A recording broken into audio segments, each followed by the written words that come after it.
المسلمين وقيامهم الله الحديث والإرادة الله أكبر. الحمد لله الذي له ما في السماوات وما في الأرض وله الحمد في الآخرة الحكيم الخبير يعلم ما يلج في الأرض وما يخرج منها وما ينزل من السماء وما يعرج فيها وهو الرقيب الغفور. أشهد أن لا إله إلا الله وحده لا شريك له وأشهد أن سيدنا محمدا عبده ورسوله الداعي بقوله وفعله إلى الرشاد. اللهم صل على سيدنا محمد وعلى آله وأصحابه الهادين بالصلاة على التابعين لهم بإحسان إلى يوم الباب.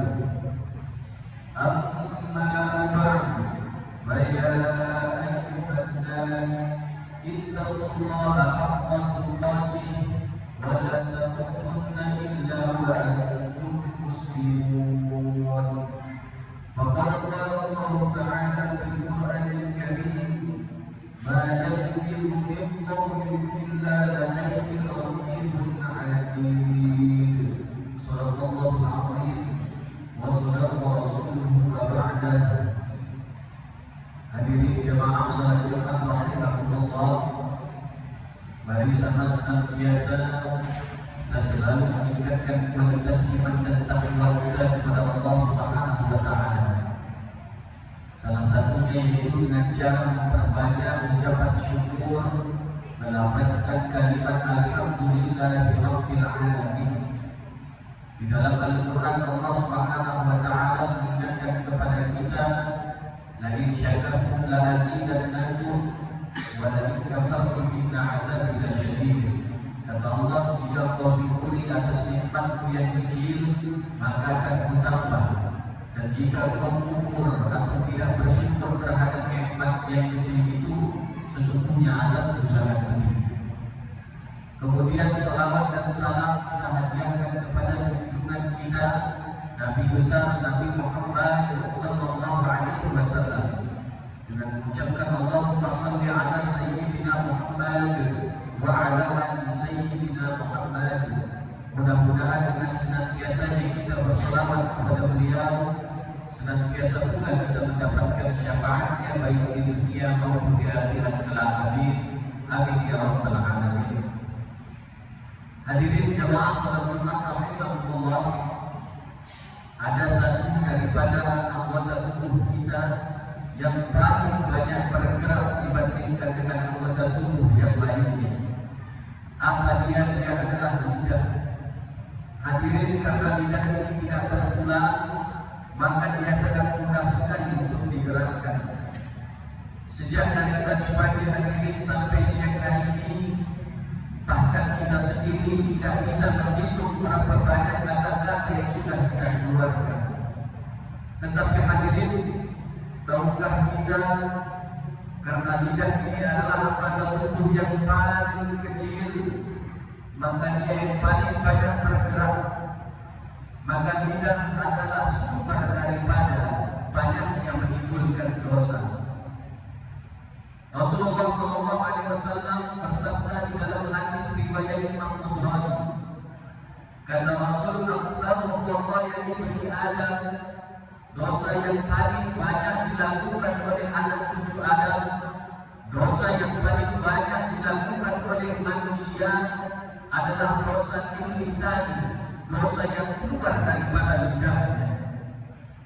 Karena lidah bisa membuat anak berkelahi dengan orang tuanya, sebab lidah bisa membuat kita tak bersetubuhan dengan tetangga. Karena lidah juga bisa membuat orang berkelahi di tengah-tengah masyarakat.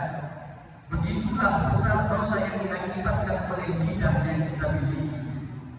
Tetapi hadirin, juga dengan lidah kita bisa banyak melakukan kebaikan.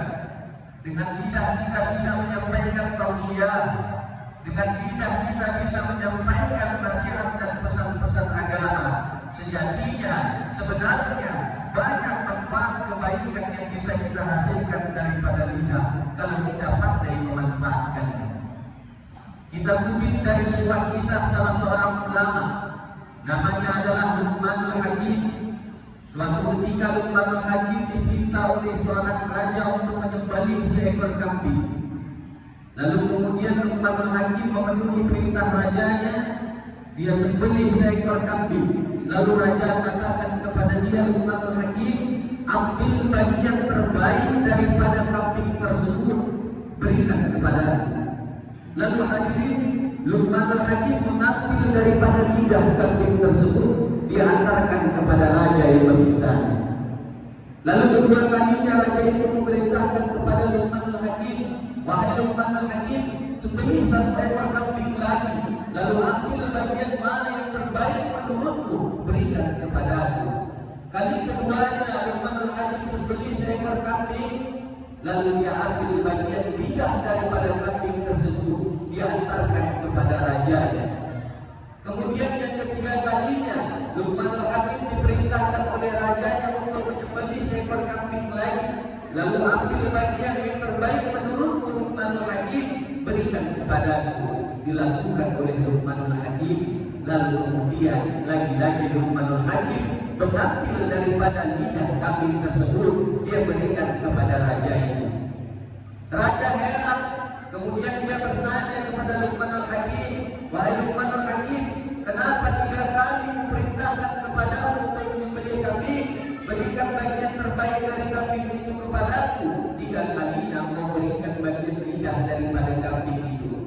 Jawaban dari Luqmanul Hakim, wahai raja, menurutku bagian yang terbaik dari setiap makhluk adalah lidahnya. Kenapa dengan lidah? Sebab lidah bisa menentukan baik buruknya manusia. Hari ini lidah yang bisa mengucapkan kalimat yang baik, lidah yang bisa mengucapkan kalimat yang bermanfaat, maka tentu dia adalah manusia yang selamat. Namun jikalau dengan lidah dia bisa mengucapkan ucapan yang buruk, ucapan yang tercela, maka jauh dia daripada hidup yang selamat. Hadirin jemaah sholat Jumat rahimahullah, maka daripada itu kita hari ini yang masih hidup di dunia ini, kita yang masih hidup dan bernafas di dunia ini, di atas muka bumi ini, mari kita kendalikan daripada lisan kita, kendalikan daripada ucapan-ucapan kita, sebagaimana yang dikatakan oleh Allah Subhanahu wa taala. Allah berfirman di dalam surah Qaf ayat 18, "Ma yalfidu min qawlin illa ladayhi raqibun 'atid." Tidak ada ucapan yang dikeluarkan oleh seorang manusia kecuali ucapannya itu dicatat oleh malaikat raqib dan juga malaikat 'atid. Kalau seandainya manusia itu keluarkan ucapan yang baik, maka langsung akan dicatat oleh malaikat raqib.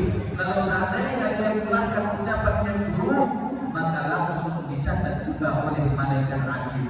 Hadirin jemaah salat Jumat rahimahullah, maka daripada itu berpikirlah kita sebelum berucap, apakah ucapan yang kita akan keluarkan itu menyakiti bagi orang lain atau tidak? Apakah yang kita ucapkan itu bermanfaat bagi orang lain atau tidak? Jadikanlah ucapan kita itu menjadi kebaikan. Setiap kalimat yang kita keluarkan menjadi manfaat bagi orang-orang yang mendengarkannya. Dan juga sebagaimana sabda Rasulullah SAW, "Man kana yu'minu billahi wal yawmil akhir." Siapa di antara kalian yang mengaku beriman kepada Allah, beriman kepada hari akhir, falyaqul khairan, maka hendaklah kalian berkata dengan perkataan yang baik. Auliyasmur, kalau kalian tidak dapat berkata dengan perkataan yang baik, maka lebih baik kalian untuk diam. Hadirin jemaah salat Jumat rahimahullah. Kemudian jangan pula jadikan lisan kita sebagai sumber untuk membuka aib orang lain, sebagai sumber untuk membuka keburukan saudara-saudara kita. Coba kita renungkan hadirin, hari ini kita hidup dengan tenang, kita hidup dengan nyaman. Kenapa kita bisa hidup dengan tenang? Kenapa kita bisa hidup dengan nyaman? Karena hari ini sampai detik ini Allah masih menutup aib, Allah masih menutup keburukan kita. Maka daripada keburukan orang lain. Kita hari ini yang hina, kita yang diciptakan dari air yang hina, berasal dari air yang hina. Kita manusia yang lemah, yang tak punya daya kecuali Allah memberikan kekuatan kepada kita. Masih sanggupkah kita untuk menghinakan orang lain? Tidak ada gunanya sombong hidup di atas dunia ini. Hadirin jemaah salat Jumat rahimahullah, kita perhatikan apa sebab iblis diusir dari surga oleh Allah. Iblis diusir dari surga oleh Allah bukan karena iblis tidak mau beribadah kepada Allah. Iblis diusir dari surga karena kesombongan yang dia miliki. Iblis merasa lebih hebat, iblis merasa lebih pintar, sehingga suatu ketika Allah katakan, iblis tunduklah kepada Allah.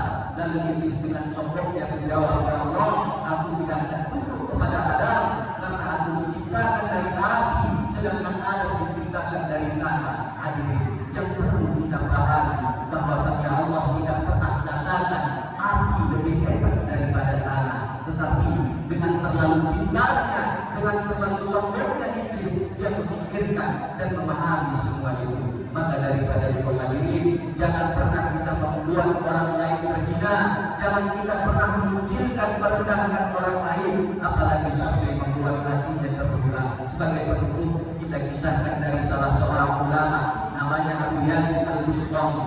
Di malam hari Abu Yazid Al-Bustami berjalan, kemudian ada seekor anjing yang menghampiri daripada Syekh Yazid Al-Bustami. Kemudian anjing tersebut lari ke hadapan Syekh Yazid Al-Bustami. Syekh Yazid Al-Bustami mengangkat daripada jubahnya, lalu berhentilah anjing itu tepat di hadapannya. Dengan izin Allah, anjing itu berkata, wahai Syekh, kalau seandainya kau angkat jubahmu karena takut terkena air liurku yang najis, maka cukup dengan 7 kali basuhan, salah satu di antaranya kau campur dengan tanah, sucilah najis yang ada di dirimu. Tapi Syekh, kalau kau mengangkat jubahku itu karena kau merasa lebih mulia dari aku, kau merasa aku adalah makhluk yang paling hina, demi Allah, dibasuh dengan 7 laut samuderaku tidak akan bisa membersihkan kotoran yang ada di dalam hatimu. Hadirin jemaah salat Jumat rahimahullah, maka daripada itu tidak ada gunanya kita sombong di atas dunia ini. Begitu banyak di dalam Al-Quran Allah ceritakan bagaimana terkutuknya orang-orang yang sombong yang pernah hidup di dunia ini. Hadirin jemaah salat Jumat rahimahullah, mudah-mudahan khutbah singkat pada Jumat yang berbahagia ini dapat mengubah kehidupan kita menjadi lebih baik, menjadi manusia yang selalu menjaga lisan, yang tidak untuk menyakitkan hati orang lain, tetapi selalu mengeluarkan kalimat-kalimat yang bermanfaat dan memberikan nasihat kepada orang lain. Barakallahu lakum bil Qur'anil azim wa nafa'ani wa iyyakum bima fihi minal ayati wa dzikril hakim wa taqabbal minna wa minkum tilawatan innahu huwal ghafurur rahim.